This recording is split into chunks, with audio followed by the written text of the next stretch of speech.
I just want to kick off as well, Saski, because you reached out to me, and it's you're pretty much one of the first people who have actually directly reached out, not in my area as well, so whereabouts I live. So I was quite intrigued. So what was the reason you reached out? The reason I reached out was I'd seen the posts on Instagram and then flicked to TikTok and was just flitting between the platforms. And I really liked the authenticity of the messages and the stories coming across. And I think, the personal mission that I'm on, let's say, the whole ambience of it and the conversation aspect really seemed to ring something with me, and I just thought that would just be so great to look to hold a conversation in this type of setting, with the backdrop especially. It just looks good, and I just think it would be great to kind of get the conversation out. So what is your mission? I know you mentioned mission, and that seems to be like a buzzword at the minute, isn't it? Yeah. It's like about what your mission is, but it perfectly describes the journey you're on and actually what you want to do personally, because we do everything, obviously we all go out, have a job, but obviously that might be a separate thing to you, to who you are as a person. Yeah, absolutely, it is. And I think, my personal mission is I want to build an empire. I want to, I'm thinking big, I'm dreaming big. I want people to look to me and after hearing my story, really resonate in that it is safe to share. I've always had a mantra of it's safer to share throughout life. And ironically, I haven't actually listened to that much of myself. I've always had, a lot of shame put to me, and I felt a lot of shame. So it's felt quite lonely for a really long time. So I hate to think that anyone else is feeling like that. And I'm a hypo-empath beyond belief. So I really, I go in a room with people and I will be drawn to that person who I feel is in pain or is hiding something. So I feel like I can pick up on it. But really that's me as well. So I just want to look to say, it's okay. It's a cliche, but it's okay not to be okay. And absolutely, I think it's safer to share. So I want that to be my message, and I want to look to step into education. I want to talk about, difficult subjects, challenging conversations, and look to promote and remove the stigma around mental health, especially. You mentioned shame, and what is that for you, and why is that? Why is this such a big thing? Kind of you sitting having a conversation about yourself, because it is quite hard, isn't it, when you're talking about yourself? And is this the first time you've ever done that? Yeah, I think in the granular detail that I'm going to, yeah, absolutely. I think shame is a feeling that I felt from a really young age, and I think it was compounded in the fact that when I was 12 years old, I'd lost my dad to suicide, and everything attached to that just times multiplied by 10, in that it was such a difficult thing to look to comprehend. And unfortunately, anything associated around suicide has an awful lot of shame, and you're sometimes in a position where it's not even comfortable for you to say the word suicide, and you automatically know someone's going to feel uncomfortable with that. So if I would ever talk about it, I would start with an apology and just say, oh, I'm sorry, it's really awful to talk about, but this is what's happened. And I always found that really interesting, that I had to start with an apology and look to explain myself. I think we do, though. We start with the apology because you want the other person to know that this is coming from a good place. Yes, yeah. And I think if you start with the apology, then you're sort of signing this off as, look, I understand, but I want to talk about it. Yeah. Are you okay to talk about this as well? So I think that's what comes with the apology. Yes. Does that make any sense? Yeah, absolutely. And I mean, it's such a young age as well. Was there any signs of this beforehand? Was it just a normal, happy life? Family life? No, to be completely transparent. And I think this is one of the things that I've really struggled with when losing someone to suicide. Typically, you are so desperate in looking for the why. and I knew the why, and I understood it, and to an extent I really accepted it, and I have always done. You know, to provide a bit of context, my dad, he took his own life at 38. He had a very challenging life in that he grew up with huge amounts of abuse from his parents. His mother took her life at the age of 38. So there was just, you know, a reoccurring theme in his life of pain, loss, abuse, toxicity, addiction. And I think that's why I came to such an understanding of it at such a young age. My dad, from I think around the age of 5, was very in and out of our lives. He was a real ambivalent character. So would be quite present one day, but then would be gone for the next week or so. So I was always quite used to that gap and the absence of him. His behaviour was quite erratic. I suppose I was quite fearful of him in a way because of some of the behaviours that he showed. So, and I say this as sensitively as I can, when he passed from suicide, although shocking, it almost seemed to be the natural exit for him. Because of his age and his mum's age as well, Yeah. the same age. Do you think this was in his head? As if, I'm not going to be happy by the age of 38, I'm going to do the same thing? Yeah, completely. That I've had to put it down to that, and that's had huge implications on me. You know, at the age of 36 that I am now, the fight to get to 38 has been huge, and I hadn't realised how significant that had impacted me. You know, I've learned an awful lot about generational trauma, and learning about that has been really eye-opening. It's, I think, a family managing suicide, there is an expectation to look to break the chain, and that weighs really, really heavy on you. And specifically for me, you know, my grandmother, my dad, and, you know, me and my sisters now, we've a duty to stop that from happening. And I think, you know, approaching my 30s, it's always felt like, gosh, you know, how are we going to get there? And, you know, I say so clearly that I don't want to do that, and I haven't wanted to take my own life, but it's almost like there is an organic path that's happening here. And I kind of relate it to, you know, other diseases where, let's say cancer, for example, typically if there is a generational disease in cancer in a family, there will be preventative measures that will take place. And, you know, there might be testing, there might be screenings. But with suicide, that's not really a thing, is it? It doesn't really happen. You have to kind of struggle your way through life and look to understand why it's happened, the how, and come to accept it. So it's felt like I've had to navigate through that and hope to be the generation that can just stop it for our family. Yeah, I think there's a lot of things here, isn't there? There's a lot of things to unpack. I mean, your life would be much different, your upbringing to your dad's upbringing. Yeah. His upbringing was much different to his mom's upbringing. Yeah. But you're right, it's breaking that chain.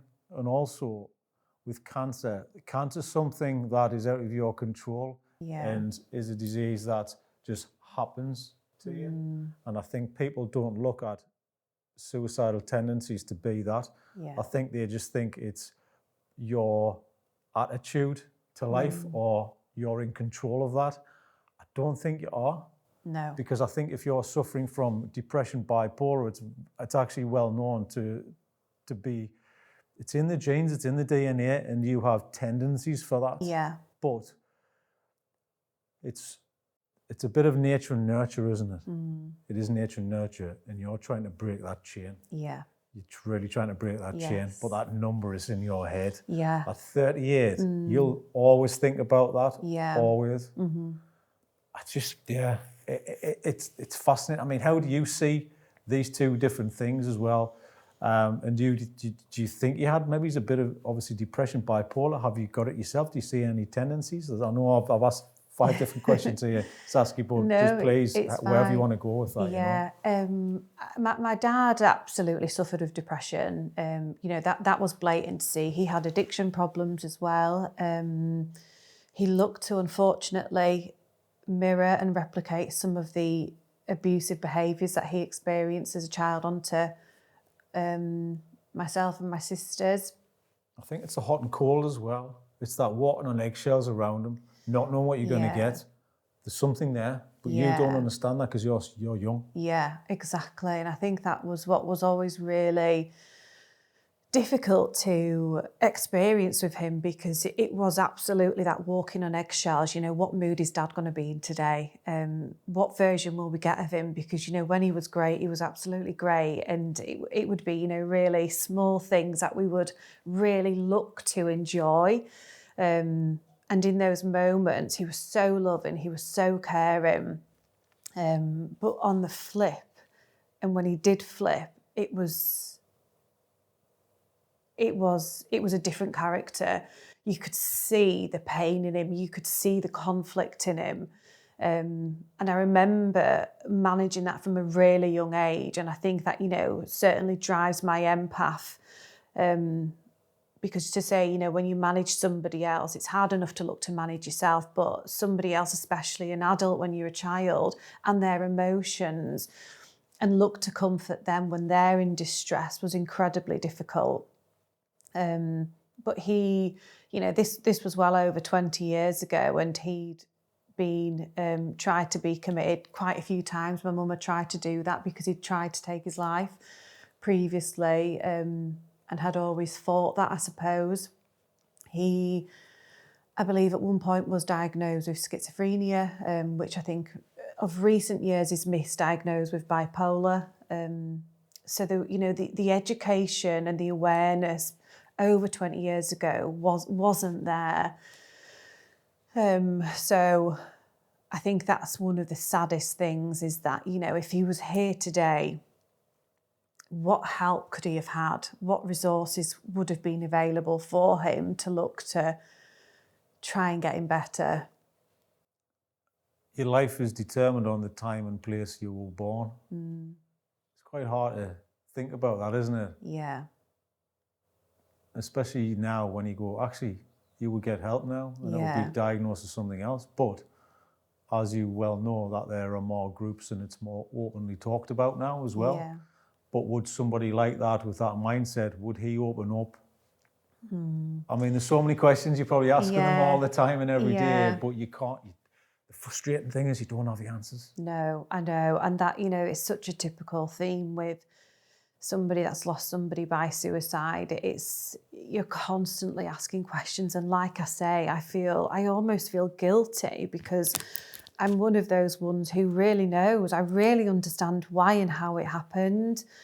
But it doesn't stop you from thinking, gosh, like if it was now, what could have been? If he'd waited a little bit longer for us getting older, could we have helped him? Could he have seen things from a different perspective? I remember me and my middle sister especially, we would say, when we're 16, we'll go see Dad, and we'll take him some food, and we'll cook for him, and we'll clean his flat. And I remember being really excited about that, thinking, gosh, I'm going to really play a part in helping him get through this, because it was so blatant that he was struggling so much of the time.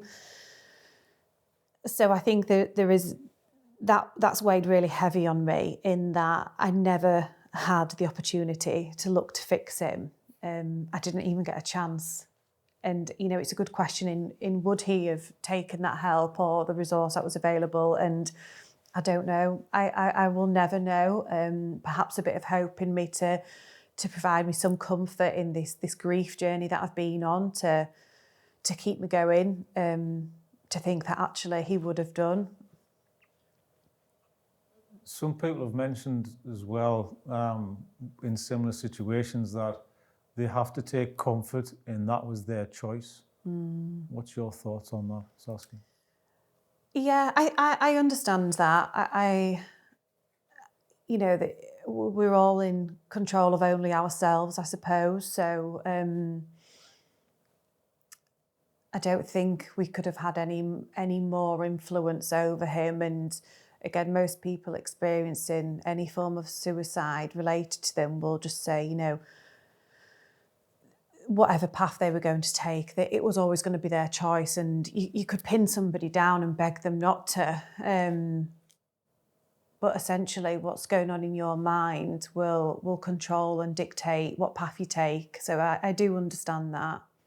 What do you miss about him?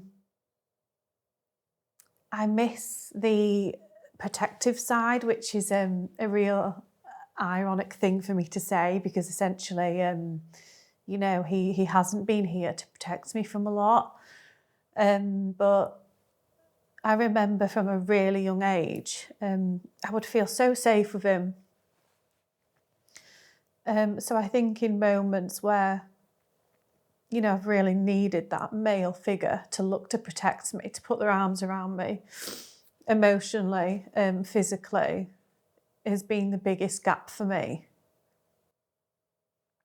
Yeah, because he was your dad, and whatever the struggles are, every girl looks up to wanting that rock. Yes. It's the superhero that stands next to you. Yeah. And he's always somebody there you can go to as well. Yeah. And those are the things that, obviously, it's memories. What's the things that he's missed and all this kind of stuff? What would he enjoy? It never ends, and you're always going to have that. Yeah. And I know it's not easy, but I mean, how do you take comfort in that fact? Or do you think every day, is it a frustration every day, or is there any comfort in that fact that, oh yeah, you would have enjoyed that? Do you know what I mean? Yeah. Because you have to look at it positively as well. I know it's really tough to talk about, but there has to be, there's the ebb and the flow of everything, isn't there? Absolutely. I think, in the moments and the key moments in your life where he should have been there, do you know what? I've learned to really celebrate him. For such a long time, we didn't even talk about him. We didn't talk about what had happened. I didn't say the word dad until late 20s. From the age of 12 to 20, I could not say the word dad. Is that almost like an emotional door you close? Yeah, absolutely. I think from what had happened for quite a few years, the way my brain coped with the trauma, I kept forgetting what had happened. So I would often have to ask my mum, where was Dad? And it was a real consistent triggering moment for me, to have to ask such a wild question. It felt bizarre. I remember even feeling how odd it felt to say it, and then remembering quite quickly the devastation that was the reality of it. So I think, not being able to say certain words was absolutely me blocking those emotions out and suppressing as much as possible, because it was easier. Did that affect your relationships after that age? So how old was he when he died? So how old were you? I was 12 when he died, and we hadn't seen him for roughly 2 years. Some instances happened. Like I said, he'd unfortunately looked to begin to mirror such behaviour, so we had to stop seeing him. Oh, okay, so it was more like a family decision to go. Was it your mum, or was it who was? It was more of a legal decision, in that it was unsafe. Yeah. There was incidents, and one particular day where there was conversation that was not appropriate for children. And that was the last day that I saw him, that I physically touched him and hugged him. And I remember on that day, I was 10 at this point, I remember having this really unusual feeling that I wouldn't see him again.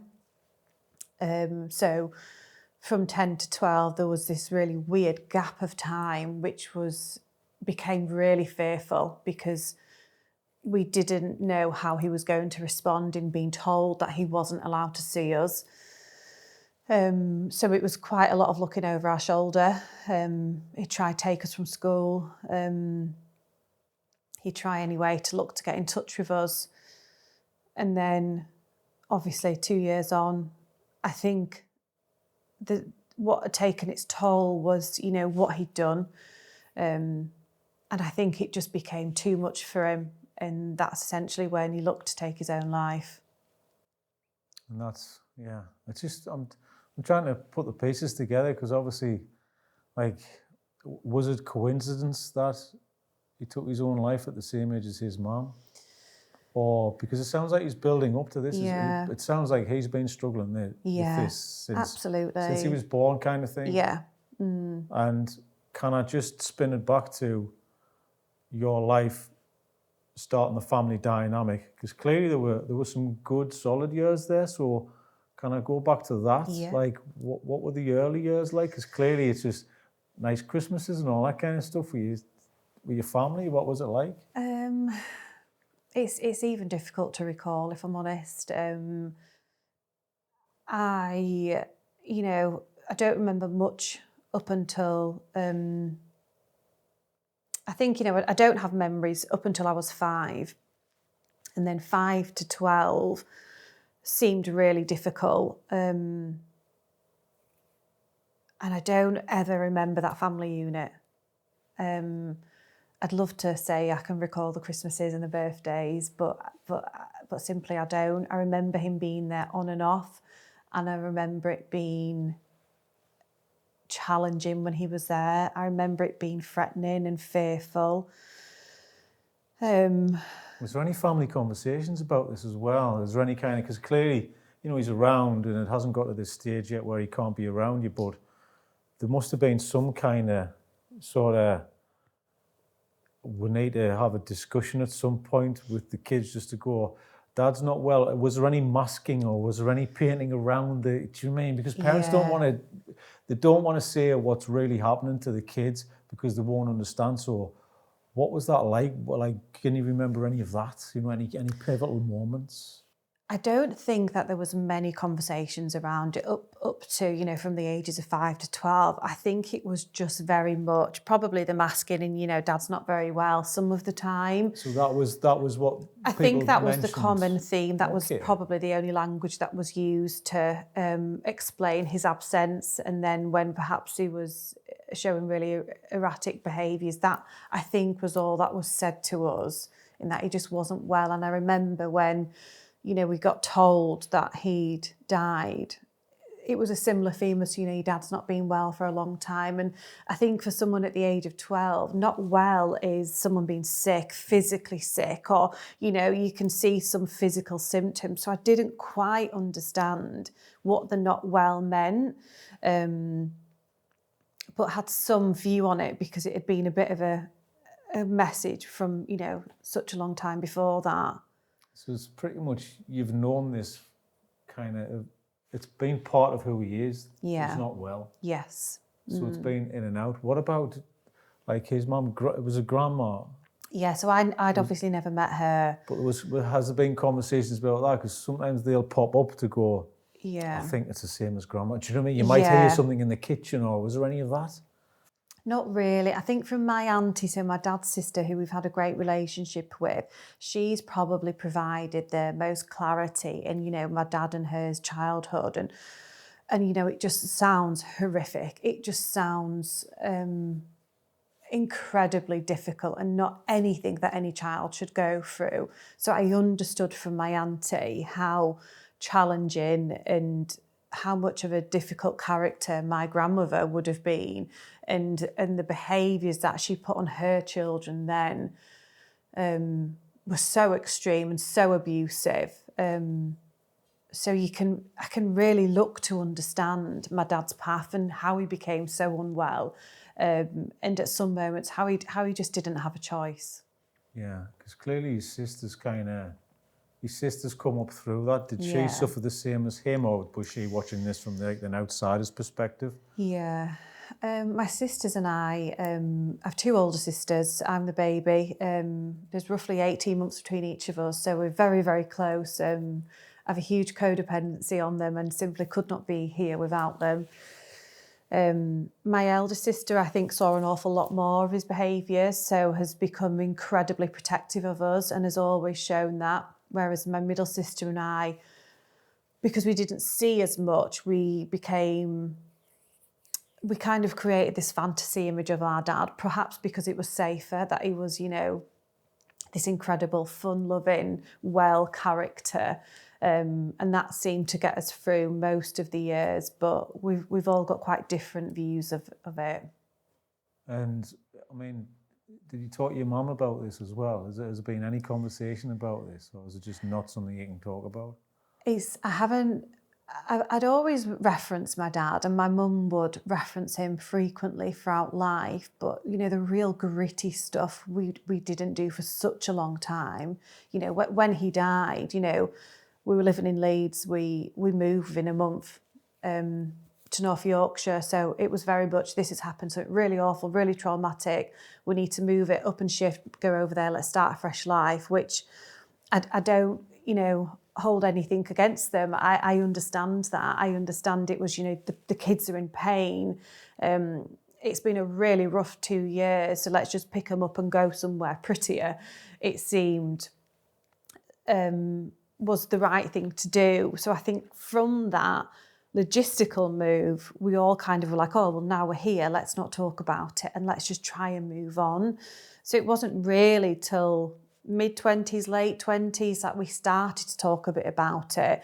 And that was interesting because it was matching and recalling memories that you'd kind of put out of place and really trying to get clarity on what happened, how did it happen, how did he do it, when were you informed, all the real granular detail that I so desperately needed to know.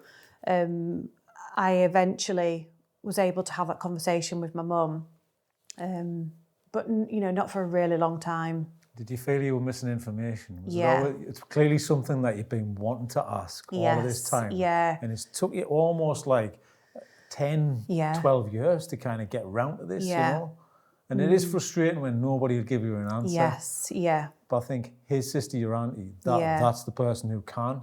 Yeah. She's probably closer and seen it. Yeah. So she's got the now, and then she's got the past. Yeah. Living with him, with your as well. So she probably holds all the cards and the keys, the answers. Yeah. So I mean, she must have been vital to kind of get information from. Yeah, absolutely. And I remember one of the first conversations I had with her. She was really ill, actually. Bless her. She was having cancer treatment, and me, my middle sister, we'd flown over to Switzerland to see her, and not intending for that to be the focus of conversation when she's going through such a transition in her life. But very organically, we started talking about my dad. And I remember her response being shocked in that, gosh, did you not know that?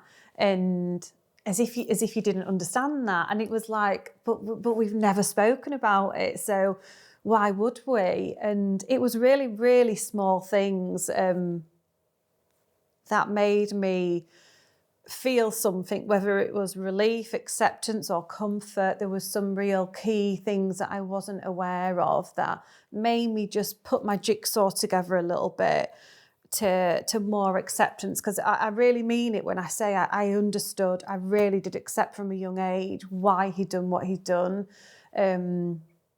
But there were still such huge gaps, and I did eventually get that. So that was really powerful to hear. I think we walk around, that's really poignant that you said that, because I think we're all guilty of this. We walk around thinking everybody knows what we have in our heads. Yeah. So I think your auntie there's going, I thought you all knew. I thought, so you don't have answers, nobody's mentioning it. She has all the answers, but it's not being brought up. Yeah. So how are you going to find out unless you have this conversation? But Yeah. it takes somebody to ask the question. Yeah. Was it you driving this forward, Saski? Yes, it was, and my middle sister especially. I think we just got to a stage, and because we had that opportunity, and it was just a very organic conversation. It wasn't like we're going to meet somewhere, we're going to have this conversation. It just felt very natural for once, probably for the first time. So I think that's why it happened. And I understand from my mum and my stepdad and my auntie as to why at such a young age they chose to withhold information. Some of it is devastating, and some things that I probably would never share. But for my peace of mind, I have it in there, and it's kind of one of them where you're like, I need to know everything. As gruesome as it is, as hard as it is, as difficult, I need to lay it all down so I can look to process this and come to a healthy view on the last 25 years. Because you've had this in your head and you've been asking and answering multiple questions multiple times, do you now know exactly the reasons why he took his own life, but also do you understand his mindset and his state of mind at that time? Yeah. Do you know that's where he was? I think these are the reasons why he was there. Yeah. And this is the reason why that. Could you put these two together as well? Could you go through, know exactly what he was suffering from? Yeah. Because clearly the doctors didn't put a handle on it. Yeah. Now we have more time, more knowledge. The doctors aren't thinking about this. You're thinking about this. Yeah. Because it's in your head. I'd love to know your take on everything on this.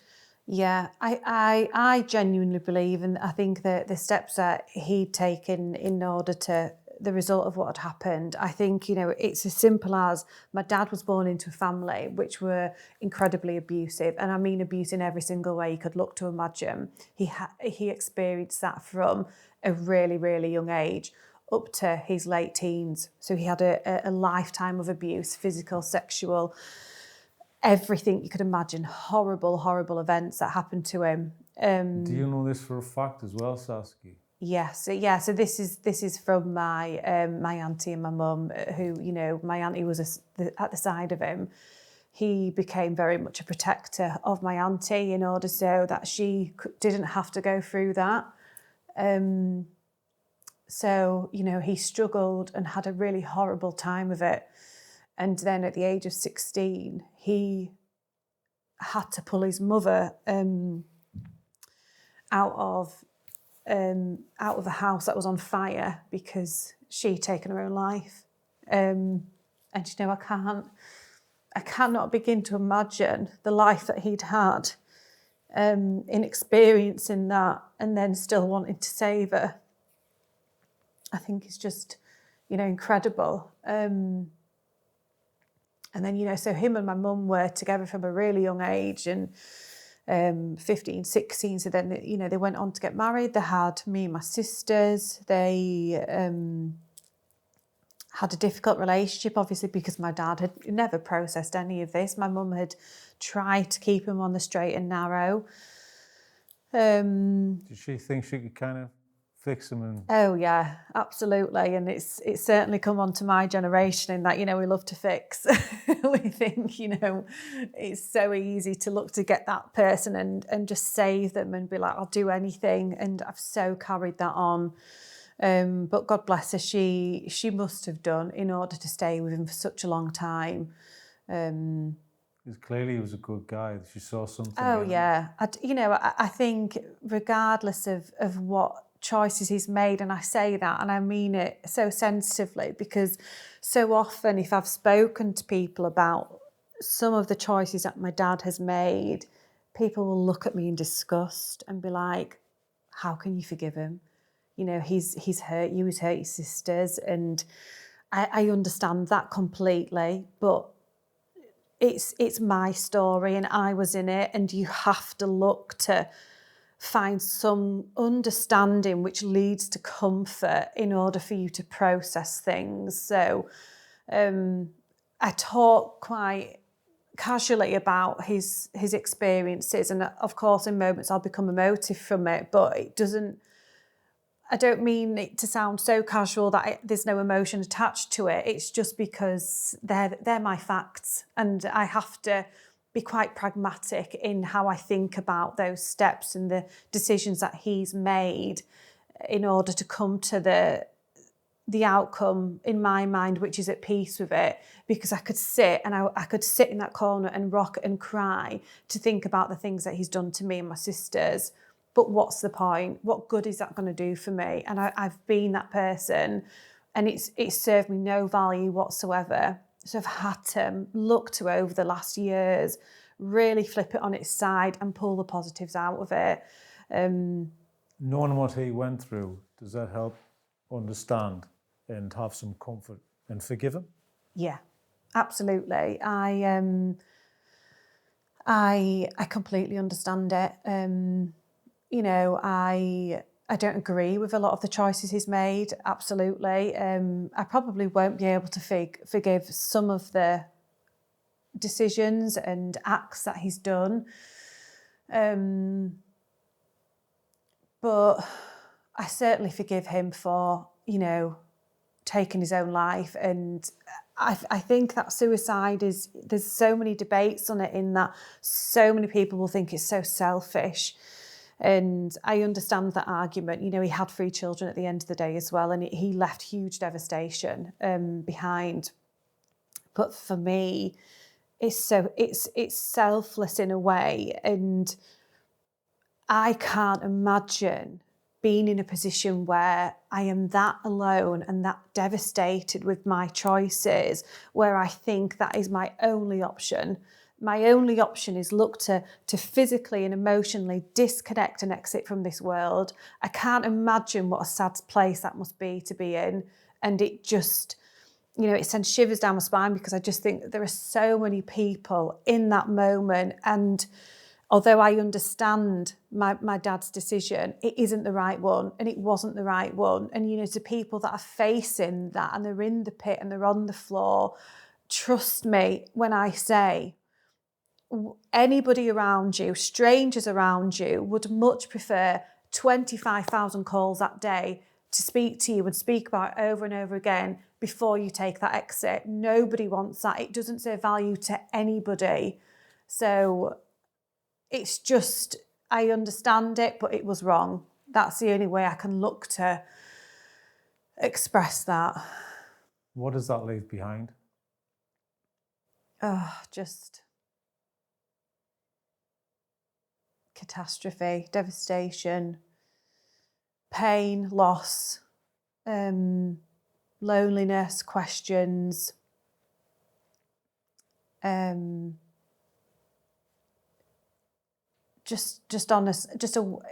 been a world of pain. It's been a world of struggles. Ever since that day, the only way I look to explain it is that it was as if in that moment somebody pressed pause on my life. And ever since the age of 12, it has been a struggle to look to press play. It's the only way I can look to describe it. And I would honestly say, and there were 2 pivotal moments, I think, of the last year, which have helped me resume play on that. And there is a painful irony between the both of them, and unfortunately it comes with another ounce of grief for me. But I struggled for a really, really long time, and in moments I've masked and I've pretended that I'm fine, and I've spoken little bits about it. But yeah, last year I was asked from work to look to train a leadership program, of which, you know, I was like, okay, fine, let's do this. You know, I'd done a lot of training in the past, and the reason I wanted to do this was this particular leadership program. There is a huge theme of being your most authentic self, and you're really encouraged to look to share your story. So this was really the start of it for me, because I hadn't been comfortable in able to share who I am for such a long time. And as I was becoming and being trained to be a trainer of the programme, I obviously had to practice my my story of who I was, and you're really encouraged to be you and to go beyond the CV and look to think about, you know, what makes you you. So I did that, and what was really interesting to me was my trainer assessor in front of me, following me talking about myself, said, you look to really apologise for yourself and for who you are.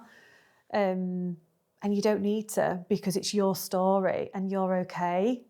And I say this with a smile on my face, because that language that she used was so impactful to me. And I owe this woman such gratitude in firstly being so brave in saying something so honest, and secondly, for someone to so quickly recognise that I had struggled simply being me was huge. It was like an external validation that I had never received. You know, this woman was a stranger to me, and I just thought there was a real power to it. And it made me feel really comfortable in being me, and it was such a lovely feeling.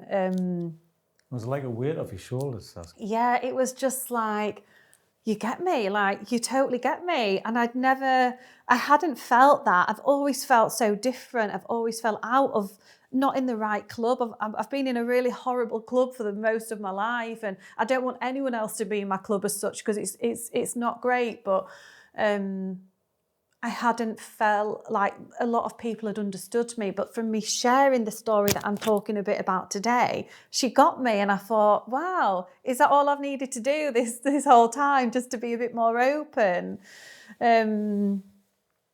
So that was huge for me. And I connect this to then the next pivotal moment that I had last year, where, like I say, there's a painful link in that. Following my training, it was my last day. I'd done 2 weeks full on training, and I was knackered and I was nervous because I had I was being assessed the next week, and I was just about to drive home, and my best friend called me. And God bless her, she let me offload. You know, I spoke about what I'd been through that week, and then she said to me, well, don't worry about me, but I'm in hospital. I'm sure it's nothing to worry about. They think that it's COVID. I said, okay, you know, what can I do? I'm coming home. I'll come see you. And she says, no, don't worry about it. It's fine. Let's speak later. Of which only 4 hours later, she called me to say they think that she's got cancer. Of which, from that moment, she'd had a 10-week battle as to then when we lost her. And I can quite honestly say, hearing that news it's the most physical pain I've ever been in. It was absolutely devastating. And the reason I link this and why it's such a pivotal moment for me is because the reason I'm here, right, is to be authentic, and is to be me and to share, and it's safer to share. My friend Becky was probably the most authentic person I could ever meet. She was unapologetically, consistently herself. And she had seen me for such a long time. You know, she was my best friend of close to 20 years. And she's seen me struggle so much with everything with my dad. And she always tried to get me to care a little less. She always encouraged me to be me. And I hate more than anything, I hate that her loss has looked to support my encouragement in sitting here today and being brave in being vulnerable and open and honest and authentic. But I have to pull the beauty out of the beast with some regards. Anybody who experiences grief will understand that if you sit in the mud for too long, game over, it's no good for you. And trust me, I do that. I sit in the mud for many moments thinking about her. But I have to have her by my side, and I have to look to see how I can raise awareness on ovarian cancer. I have to look to celebrate her name. I have to look to see what the impact that she's had on me and my life, and how she is helping me sitting here and sharing all of the darkness of my life. But hopefully that she's bringing some light to me now. It feels like you're going to carry on who she was in yourself, because now you know. You can hear her voice. Yeah. You can hear her message, what she's saying to you. You can hear her encouragement. Yeah. And that's never going to leave you now. No, absolutely. And, I think, gosh, I speak to her all the time, and I'm like, you really didn't need to go in order for me to do this. Like, I would have done it with you. And I just, like I say, I hate it that her loss is pulling me here. I hate that, because she shouldn't have gone and she didn't deserve to go at all. But it's that conflict, isn't it? It's that conflict of grief, and grief is huge, and it's constant and it's present, and it's not simple. And I think I'd seen actually on one of Dr. Alex's podcasts a really interesting concept on grief, because we're used to the 6 stages of grief, which I understand, and I've probably tried to go through with my dad. But the way this lady explained it was that really there are just 2 ends of grief. There is, there's a spectrum here. There's one end here and there. This end is where you're sitting, you're crying into a pillow, and you're hysterical, and you can't breathe, and you're just devastated. And then there's the other end, which is you're managing your life day to day, and you have those moments of, oh gosh, I've just done something nice and I enjoyed that and I smiled and I laughed, and then it's the guilt. So really this spectrum, it's just a huge conflict in between as to which one should I go to today. Should I sit and cry, or should I try and get on and remember them and build the legacy? But that conflict in itself is hard enough, because either one, it's painful, but then to kind of meet in the middle and get the balance, you still feel this huge amount of guilt. But you have to look to, like you say, bring them in and have their legacy as part of you. And, I will absolutely do that. We all have to go through loss. We all suffer loss. Yeah. It's never easy. No. And there ain't a set of rules. There are certain things which you do go through, but you don't know when they're going to start and end. Yeah. You've been through 2 major ones in your life. What have they taught you? Have they taught you anything? Or Yeah, absolutely. My dad's loss has taught me to always to look to understand people. My dad's loss has taught me to be empathetic and be kind, and to try and make good decisions. I've not always done that, but I'm trying. It's hard, because I think we all have an instinct of judgment straight away of somebody, but sometimes there's something underlying. So it's that person who why are they like that? Why are they doing this? There's a reason for that. Yeah. And there's a reason for that, because it's been close to you as well. Yeah. But it's hard to see through that. It is, yeah. I always assume there is a circumstance behind most people's actions. And it's very much to my detriment, or has been, specifically with relationships with men, because it has allowed me to look to apply that mindset when actually there's just been really poor behaviours.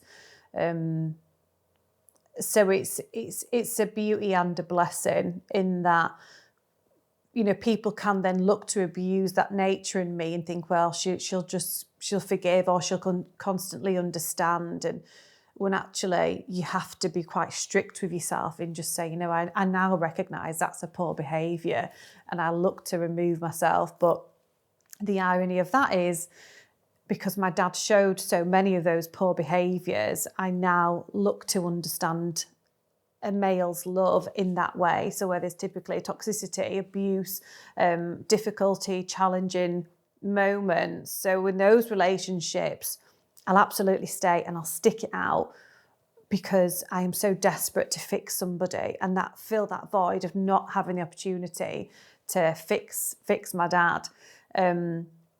Whereas then when I step into a healthy relationship and there's authenticity and there's love and there's no fear and there's kindness and empathy and emotional intelligence, it's so unfamiliar to me. I can't quite sit in it. And it's a continuous struggle for me, because again, it's like the spectrum. I'm fighting because I know that that's right, but then I'm drawn to that because that's what I knew. And it's such a horrible conflict to go in your mind, and it's painful for people to see around you, because it seems so simple to look to go that way when all you want to do is go back and think, no, that behaviour is essentially what I'm used to, but that is also the behaviour that I want to fix, so I can look to rewrite history. Even with a happy, healthy relationship, are you looking to find there's something wrong, or is there something there that I can, put my little fix on? Is that an issue with you as well? Yeah, absolutely. I'll absolutely look to self-sabotage for one. And that must be quite hard, Saski. Oh, painful. It's ruined. It's ruined some great relationships. And I've probably hurt. I know I've hurt people who shouldn't have been. And that weighs very heavy on me. I have an awful lot of guilt and...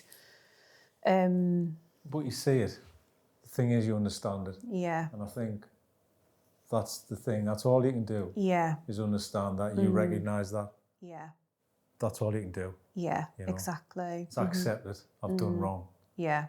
You shouldn't carry it. Yeah, that's true. I don't think you should. No. Because it's going to eat you up. Yeah. Yes, it does. Noah mentioned that we got into relationships based on your dad through loss. And what have you learned? What have you learned about Becky? Oh, bless her. She seems like more of a positive loss.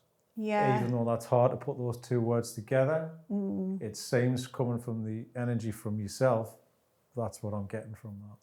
Yeah, because I can't not talk about Becky without crying. This was only November last year, so it's incredibly raw.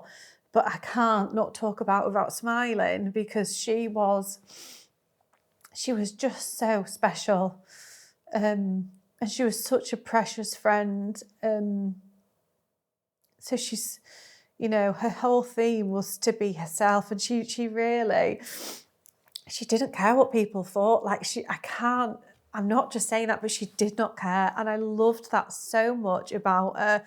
It's like a superpower, isn't it? Honestly, and she had her cape on, and it's funny you say that, because she loved anything superhero. So I can see her with a little cape on. But she's taught me so much. She's, the loss of her is only to look to strengthen relationships, friendships. I'm so blessed to have an incredible group of girls around me, and my sisters.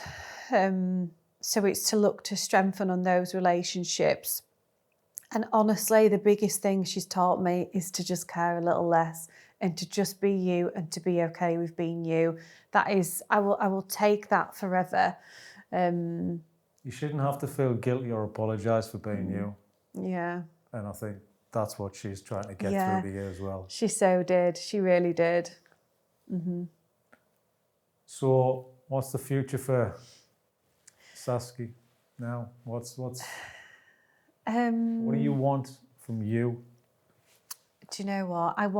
I'm really ambitious. I want to build some form of empire, and I don't know what that looks like.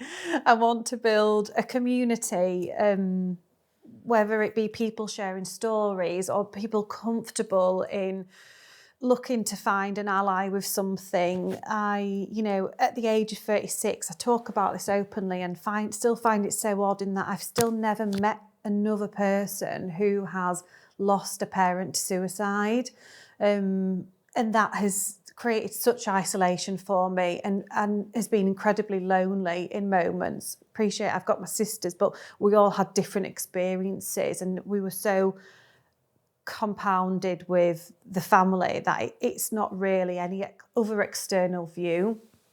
So I would love to speak with people to understand their experiences. My whole message here is to promote the message of it's safer to share, because like I said before, I've seen the huge devastation left behind where somebody has simply felt that they are not able to share. So I want to promote that message. I want to speak to people. I want to network. I want to connect. I want to go work in schools, charities, and host conversations and talks and look to converse about the language you use around suicide, how casual it's become and how detrimental that can be to people who have been impacted by suicide or people who are feeling suicidal. I just want people to talk, and I want to encourage people to be themselves, that it's okay and that it's safer to share with in any regards. People want to listen and people want to help. I was going to ask about a final signing off message, but I think you've kind of nailed it there. I mean, anything else you wanted to say? Just a sort of nice, somebody out there who's been in your situation is quite unique.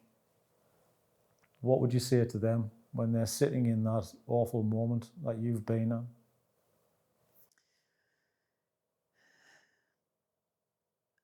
Honestly, take small steps. Take small steps to get out of that moment. And it can be something as simple as getting up out of bed, going for a shower, looking out the window. And this sounds really, really extreme to people who don't feel depressed, who don't have mental illnesses, because it's so easy for people to do that. But I mean it when I say you stand there and you think and you have 10 seconds and you allow yourself to sit in the mud for a little bit, but then you think, I'm going to do this next. I'm going to go make a cup of tea. I'm going to go put some toast on. I'm going to go try and walk to the shops. I'm going to try and do this. I'm going to try and do that. And you only look to pull yourself out of those moments when you see little trickles of evidence. And I mean really, really small ones as well. And when you do those small moments, celebrate them. Look to celebrate them, be kind to yourself, and just keep going through it, because there is always light at the end of the tunnel. Whether it's darkness in that moment, you haven't always felt that darkness, is what I think. So for you to have stepped into it, something's happened, something's triggered you. So something will happen to allow you to come out of the other side. And I am evidence of that. I absolutely am evidence of that. So take it from me that you will be okay and you can do it.